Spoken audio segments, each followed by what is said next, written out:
Today's daf we're going to be learning is Zevachim daf Ayin Vav. It's the daf for Shabbat. We're going to get started from the Mishnah on the previous daf. So we saw the Mishnah had said that if you have two animals, an Asham and a Shlamim, right, they were designated, and then they got mixed up, and we don't know which is for which.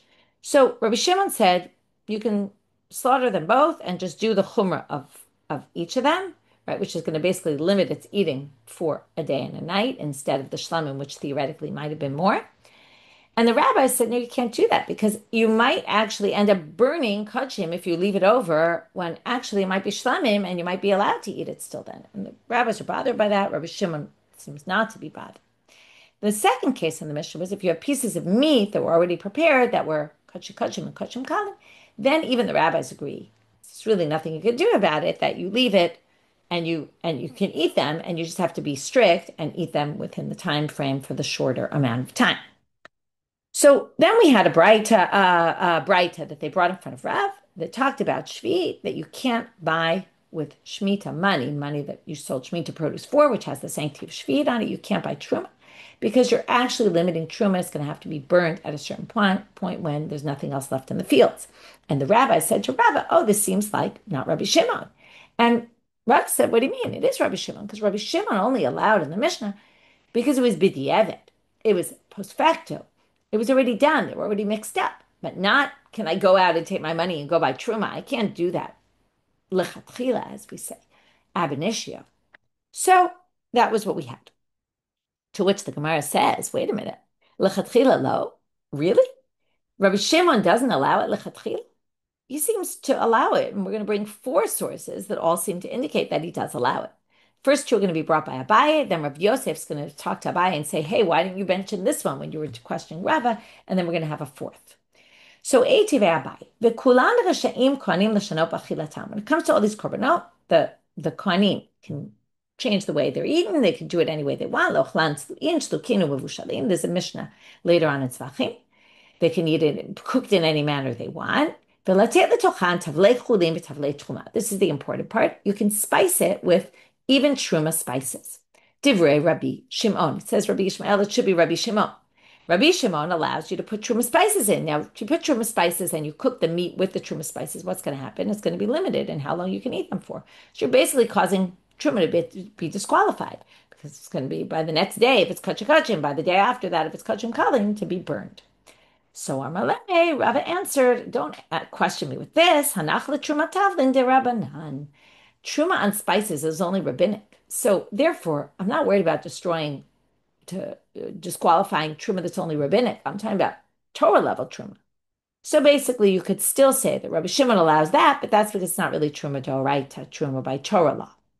Because truma, and we're going to talk about this in a minute also, truma is only on dagan tirosh and yitzhar by Torah law. It's on grains, grape products, wine and grapes, and on olive oil. So next source, Eitivate. En lokchin truma bekesef maaser.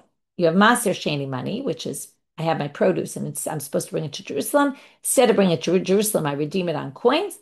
I bring my coins to Jerusalem. I'm allowed to buy food. I have to buy food in Jerusalem and things that I can eat and then eat them in Jerusalem. But I can't buy truma with it. Why is that? Because I'm limiting what I can eat. Meaning, okay, so here, achilata is feminine, is referring back to the truma. Truma, I can eat anywhere I want. But now that it's maser, I can only eat it in Jerusalem. And there's another law that an onen, someone whose relative died and they haven't buried them yet, can't eat maser. So you're limiting also who can eat it, even though it's a small limitation, because how often does that happen to people? But it's a limitation. Also, Jerusalem is a really bigger one. Some people have the girsa b'achilato. It's actually a maser sheni issue, because now instead of everyone can eat it, now you're limiting it because it's truma to only the kohanim. Some people say it's actually you're limiting both b'achilata and b'achilato, and it's both of them are limiting, and that's why it's a problem. Either which way, there's a limitation here. Now, it's a little bit different. You're not actually disqualifying, but you are limiting who can eat it, and when it can be eaten or where it can be eaten and all that. Not as much when, but where. But Rabbi Shimon matil, what do you see here? Rabbi Shimon permits, so that seems like lechatchila, it's fine. And in fact, ishtikle. Okay, because here it's a matter of I go to Jerusalem, I have my money, I can buy anything I want. That's ab initio. And Ishtiklei Rava didn't know how to answer. This is the only one we're not going to actually have an answer for. Next scene, we see Abai going to Rav Yosef, Ki ata l'kamed Rav Yosef. Rav Yosef was his rabbi. When he gets to Rav Yosef, Amar le, Rav Yosef hears, he told him about the discussion he had with Rava. Amai lo tot v'meha, why didn't you bring a question from here? Okay, a Mishnah in Shvi'it. Em mevashlin yarach shel Shvi'it b'shemen shel truma. You can't cook a vegetable of Shemitah with oil of truma. Because what's going to happen again? This is the Truma Shemitah mix, like in the first source, right? That we saw before in the previous daf that they said this doesn't sound like Rabbi Shimon. We said it is Rabbi Shimon because Rabbi Shimon, right? That was um, Rabbi Shimon doesn't even allow it lechatchila. But look, here it says you can't cook a yarak of shvid and shemen of truma. Rabbi Shimon matil. Rabbi Shimon permits. Sounds like ab initio, right? You have Shemitah, vegetable, you have oil of truma. Don't cook them together. It sounds like they're separate, and you want to know, can you cook them together? So Rabbi Yosef says to Abai, why didn't you ask this question? Amarle Abaye, Filav miyotvitim ehad tavlin. He says, didn't I already ask him the question about a tavlin? And what did he answer me with the spice? Amarli, hanach truma tavlin de Rabbanan. He said, look, that truma is de Rabbanan. Ha-chanami trumat yarak de Rabbanan. He could say the same thing here, that the truma on vegetables is de Rabbanan. Now that's a little strange because the source said, yarak shel shvi'it. The yarak was the shmita, not the truma. The Shita Mikubetza basically explains here that what they're talking about is they're really talking about the oil. The oil could be from something not olive oil. And therefore, the oil, he could answer the oil of his rabbinic truma. Okay? Now, Rav Yosef answers back, you can't say that that's the answer. And Rava couldn't have answered that because if it was trying to make a point in this Mishnah that Rabbi Shimon permits really only because it's rabbinic, well, then it should have made it very clear. How would it have made it more clear? Well, since vegetables aren't chayav and truma by Torah law, and olive oil is, then they shouldn't have used the oil of truma. They should have brought an example, right? It wasn't like an example to happen. They were just bringing random examples. So it should have brought in the opposite example. Yarak shel truma b'shemen shel shvi'it. It should have said the vegetable of truma with the oil of shmita. It should have reversed it. So it was obvious that they were talking about truma d'Rabbanan. So that's not a good answer. So Rav Yosef isn't satisfied with Abai's answer. When we're back to square one, why don't you ask Rava this question? To which Abai has a second response. This is going to have two parts because we're going to have a response. Rav Yosef's going to question it, and then Ravina is going to come in and kind of support Abai. But in the end, we're going to be ending really with Rav Yosef saying that Rav Yosef seems to think that it's a problem, though. And then we're going to kind of have maybe there is an answer, but Rav Yosef wasn't really satisfied with that answer. So answers Abai, "V'lav mi otve mi matnitin dematil Rabbi Shimon v'amarli di'arev." Well, also I questioned Rava from our Mishnah because our Mishnah says, right, what does it say? Rabbi Shimon permits the asham that was mixed up with the shlamim. And what did he say? He said, well, they were already mixed. That's b'diavad. Hachanami di'arev. He can say the same thing here. When we're talking about the oil, it says don't cook the oil of the truma with the vegetable of the shvi. Why is that? Because the oil is already mixed in. And now they're saying don't cook it. And Rabbi Shimon says, yeah, you can cook it because they already got mixed up together. And that's the case where they were already mixed up. And then it becomes a b'diavad case. And that's how Abai answers the question according to Rava. He'll just say this was a post facto case where it was already mixed up and there was nothing to do about it. Well, Rav Yosef's going to raise a problem, and this is going to have a few stages of trying to deal with this, which is Idi Yarev. If it was already mixed, my time why then wouldn't the rabbis permit it? Remember our case on the Mishnah. If it was pieces of meat, right, the rabbis actually permit that because nothing you could do. But first, right, so now Abai answers at first, why did the rabbis forbid? In other words, basically Rav Yosef is going to say there's a bad answer because it doesn't make sense with the rabbi's position. It might explain Rabbi Shimon the way you want to explain Rabbi Shimon. The Rabbi Shimon only permits post facto. And again, it's just Abai coming out to bat for Rava. It's not really Abai's approach himself. But if you're you can't explain it that way, like Rava, that it's post facto, because then the rabbi's position makes no sense. To which Abai says, what do you mean it makes no sense? What compared to the Mishnah? Mididavea asham ushlamim. It's like the asham and shlamim that also is post facto and the rabbis forbid. But Rav Yosef says, no. It's not at all like that case. Because midame, remember what the difference between the first case and the second case in the Mishnah is. Hatami le takante b're'iyah. The two animals who are alive, they have a solution. Wait till they get blemished, sell them, buy new animals with them. But how late But in this case, the oil mixed already with the vegetables, there's nothing you could do about it.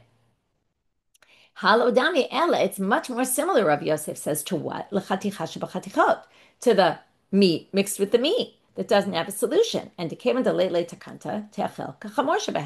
since there's no way to resolve it, you eat it, right? We treat it like the more severe. We allow you to eat it. And that's the rabbi's position. So saying that this is where it's already post facto and it can't be fixed, well, then the rabbis should permit it and the rabbis forbid it. So you can't really explain it that way. So Abai and Rav Yosef's conversation is done. But Ravina comes to pitch him for Abai and says, what do you mean? Matkiv la Ravina. Ravina questions Rav Yosef and says, Midami. It's not really like the Chaticha Shebachatichot. It's somewhere in between those two cases. And perhaps we can explain why the rabbis forbid it.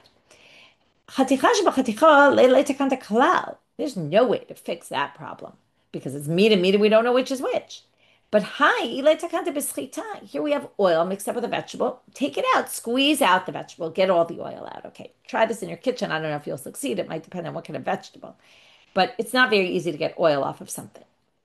And that's really kind of what Rav Yosef's going to say. But he's going to raise more problems with trying to separate it. Even if you theoretically could, you're going to come into halachic problems. Rav Yosef, and this is, we're going to end with Rav Yosef and basically say that's why he didn't think that you could explain this case as being it's mixed in, because then you really can't explain the approach of the rabbis, because there really is no solution here. Because how are you going to get the oil out? And again, if there's no solution, it's going to be like chatichot b'chatichot, and the rabbis would actually permit. I'm sorry, if you really squeeze it really hard, what's the problem? Shemitah produce has sanctity to it, and you can't just destroy it. So kamafsi b'shvi, you're basically ruining Shemitah produce, and you can't do that. Nischo porta, right? You're not allowed to like mash Shemitah produce. It's treating it without the proper respect, without the proper sanctity. Nischo porta, if you just take a little bit out, well, that's not going to help you because sof yeruvim me'arev, well, you're still going to have a mixture, and then there really is no way to fix it. So basically, Rav Yosef still sticks to his gun, saying this would be a good question against Rava, and Abai and Ravina tried to answer. Whether we accept their answer or not, it's not so clear. Okay, 88. Fourth and last question. Rabbi Shimon Omer, L'mochorat miviyashamo v'lugoimo. We're talking now about a suffix mitzorah. And this Mishnah is particularly talking about one of the korbanot that we need to bring. We're not sure if this person's a mitzorah or not, but we want to allow them to get out of their predicament of being, their situation of possibly being a mitzorah, a leper. So on the 8th day, after they finish this 7-day process, then on the 8th day, they're supposed to bring their sacrifices. One of the sacrifices they're supposed to bring is an asham, the guilt offering. Now, you bring an asham, and with that, you bring a log of oil. There's a measurement of oil. And then the Kohen takes it. If you remember, he sprays the oil, sprinkles it toward the parochet in the hechal, and then takes it and puts it on the ear and the hand and the finger, just like the blood of the leper. Okay, so he sprinkles 7 times, and then he puts it on in the sanctuary, and then he goes out, and then he puts it on the ear, the hand, and the finger and the toe. So l'machorat, on the 8th day, the suffix mitzorah, we're not sure if he's really a mitzorah, so it's going to be a similar situation that we saw before of like what you do when there's this doubt. He comes with his Hasham and Lugoimo, V'omer, and he says the following: Im shel mitzorah, this is like a condition. If this person's a mitzorah, hareza ashamo v'zelugo, then this is his korban asham, and this is the log of shemen, and we're going to do everything the way we're supposed to, turning it out amibek. V'im lav, and if not, asham zeh shel shlamim nedava, then we'll turn this korban, we'll say this is a voluntary shlamim offering. V'oto asham. Now, what's the rules about this? It's going to have the chumras of asham and shlamim. Oto asham ta'un shrita b'tzafon. You have to slaughter it in the north. Tam b'honot. You have to give the gifts, meaning the placements of the blood. Of the oil. Also of the blood, by the way, of the blood of the asham. Okay, you put it on the fingers and all that. Smicha, you do the smicha, the leaning on the korban, which is something specifically you do in a shlamim. So it's got the chumras of both. Nisachim, which is also by shlamim, you bring libations with it. And tufach hazev shok, you wave the thigh and the breast. And it's eaten in a day and a night. Now, what do you see here? This is Rabbi Shimon. This is what Rabbi Shimon says. And he says, right, we have this is lechatchila. We don't have to go ahead with this. We could just say, don't be purified. Okay, stay in your suffix situation. Well, that's going to be our answer. But right now, it seems like we're going to say no. And that's the answer is going to come from there in a second. But why don't we just leave him as a suffix leper? Because otherwise, we're bringing kodshim lebeit apsul. It's a problem. To which they answer, no. And this is again an answer of Rava Tikune Gavrashani. Here we want to fix a person's status. So it's true we want to bring kodshim lebeit apsul, but not when there's some other thing pulling the other way, which is we have this person who's maybe a leper. We want to get him out of the situation, and therefore we're going to allow for something that we don't necessarily want to allow in other situations. But that's clearly a b'diavad of a situation. So that's why Rabbi Shimon allows it. So again, we have four difficulties against Rabbi Shimon from four different Mishnayot, trying to say that it seems that Rabbi Shimon really does permit it ab initio, and each time we kind of answered, other than that one that we didn't have an answer for, which was the Maser Sheni. Now we want to get off on a tangent here about the log shemen. What do we do with the oil? So Hasham, hatina Hasham. So I get how you do the korban Hasham with that condition. But log ma'ikalamemer, what are you going to do with that oil? So they say, what do you mean? You could say, Amar log ze dava. You can bring oil as a voluntary offering in the temple. So you say either it's a voluntary offering or it's for the mitzvah. But what's the problem? Well, dilmalav mitzorahu by mikmat. If he's not a mitzvah, then you bring in a dava, you actually have to do a kometz, which is you take a handful of the oil out and you have to burn it on the altar. So you have to do the kometz, the kmitza. So they say, okay, so the makametz, so do that and do the sprinkling. Well, that's a bit of a problem because Dilma Mitzorahu by Matan Sheva. Now, first, it makes it sound like actually they just say, just do the kmitza and take the oil and then I guess go burn it, which we haven't gotten to yet. Then they say, no, because you need to do the sprinkling. Maybe he's a leper. In other words, again, if it's voluntary, then you do it that way. If he's a leper, you do it that way. So which one are you going to do? You're going to ignore that one? No, diyav, you're going to do both. You're going to take the kmitza, and we'll talk about the burning soon. And you're going to also sprinkle the blood on by the parochet, and then put it on the ear and the nose, the ear and the finger and the toe of the leper. But they say, wait a minute. If you do the kmitza first, then you're taking some of the oil out of there, and then you don't have a log anymore. Hachasrle, you're going to be missing. You're not going to have a log when you get to go to do the sprinkling. Well, demaite portum emalele. You could just add to it. So in other words, take a kmitza out of, fill it up to the log, take a kmitza out, then refill it. Okay, people do this at Leila Seder when you take out the wine for Dam Tzvardei Kinim for all the 10 plagues, and then you fill it up again because now you have a cup that's not full that you're going to make a bracha on, right? When you make the bracha on the second cup, it's going to be empty, right, or somewhat empty. So people fill it up. Same thing here. And in fact, there's a Mishnah that says you could do that. It's not. Chaser halog if you haven't yet done the pouring, so the sprinkling, so just fill it up. Okay, so we've got that. We do the kmitza, then we add a little more oil, and then we go do the sprinklings. Okay, but habaya haktara, but it needs to be burned.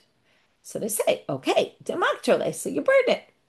Now we're going to have a bit of a problem because Amat, at what stage are you going to burn it? So you do the kmitza, you do the sprinkling of the oil. When do you burn it? Before the sprinkling? After the sprinkling?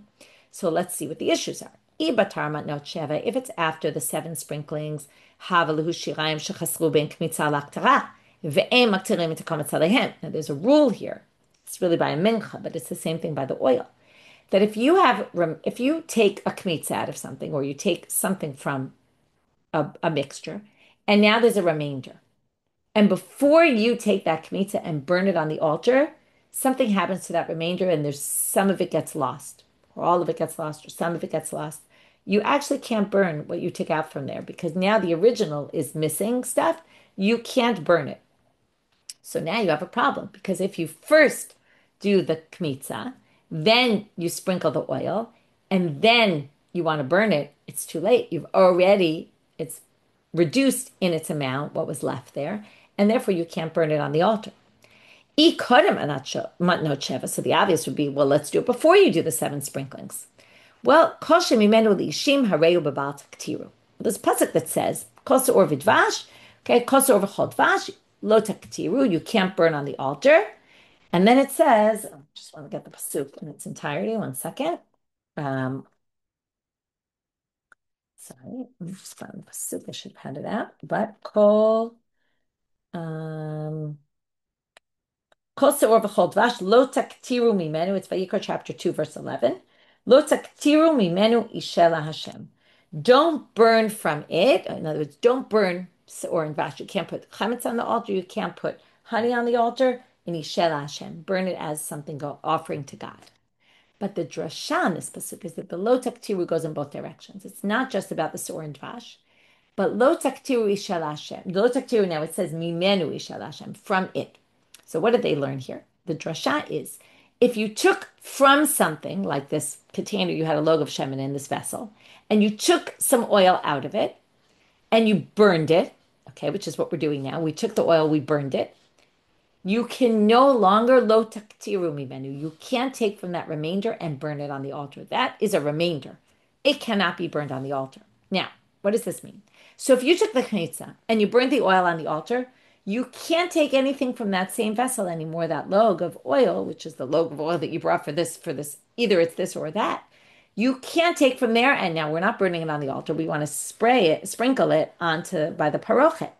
But that's like it's being offered on the altar. So you can't do that because it's shirayim, it's remainder, it's leftover. So it's a problem. So now we're stuck. But Amar of Yehuda Bered Rabbi Shimon ben Pazi, last line for today, Dimasikle l'shem eitzim. Well, you can actually put them on the altar for the sake of firewood. Because what? Titanya Rabbi Eliezer Omer, l'reach nichoch yatamale. You can't offer it up as an offering to God. But atamale l'shem eitzim. But you can do it if you just need wood in the fire. So what does that have to do with this? This isn't wood in the fire.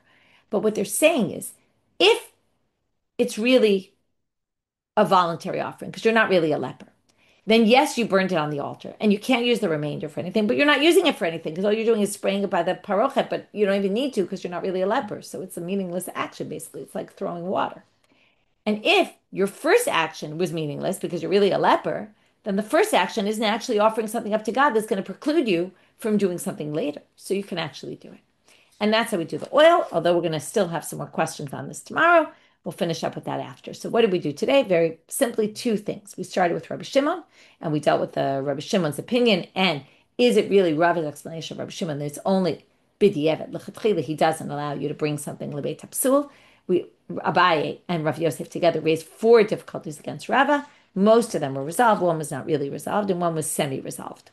Okay. Then we had the last one had to do with this Asham Mitzorah, and then we wanted to know, okay, we figured out how you do the Asham, but how do you do the log shemen? And that was a total aside, just because we mentioned that. And with that, we went through all the details about how we actually do that. And with that, we finished for today. Wishing everyone Shabbat Shalom and Shavua Tov.